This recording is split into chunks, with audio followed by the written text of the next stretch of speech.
Hey friends, great to be with you for Table Talk on this glorious fall day.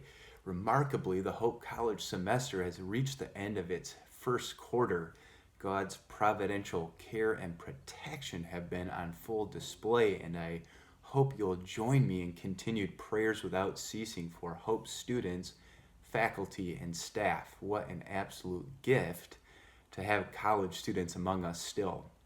If it's all right with you, I'd love to return with you to an old favorite, a passage that's shaped me and one I'm putting before Hope students in a few weeks at our Pillar College worship on Sunday night.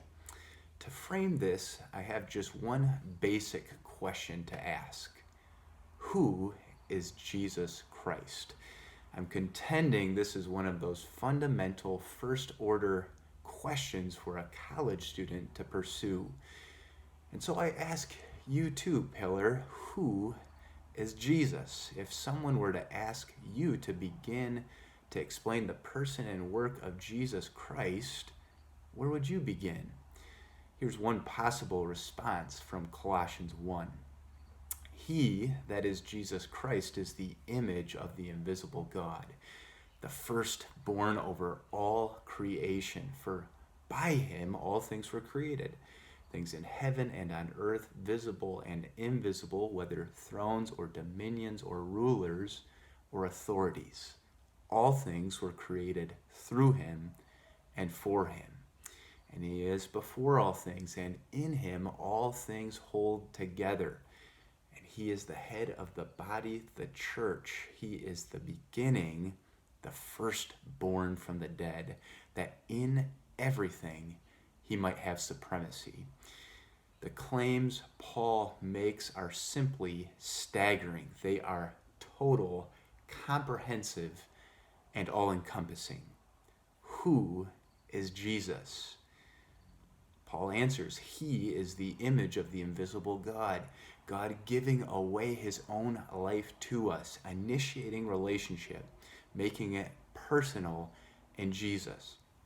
All things were made by him and through him and for him. The entire domain of existence, every nook and cranny of creation, every defining moment in history, every major figure and milestone of civilization, all things, Paul says, are subject to the authority of Jesus.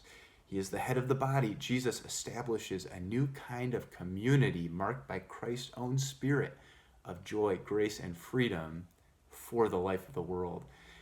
Jesus, the firstborn from the dead, God's gospel purposes finally and fully revealed in the grand miracle, to use C.S. Lewis's phrase, the turning point of history, the resurrection of Jesus Christ from the dead.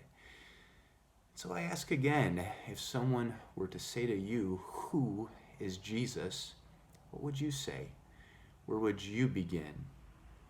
I love this from Dorothy Sayers.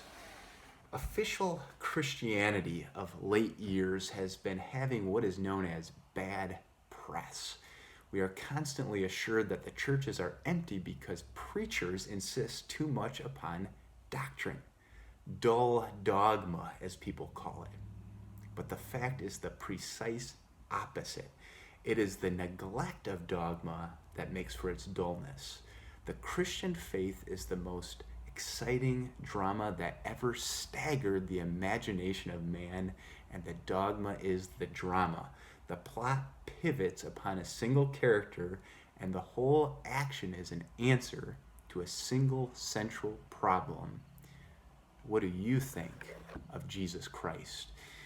And so that's my challenge for us this week, to think of those conversations you'll have, maybe with college students or colleagues or folks in your life, people on the way of faith, to return to some of those key passages in the biblical story that help us to know, love, serve, and follow Jesus Christ, the Lord of all.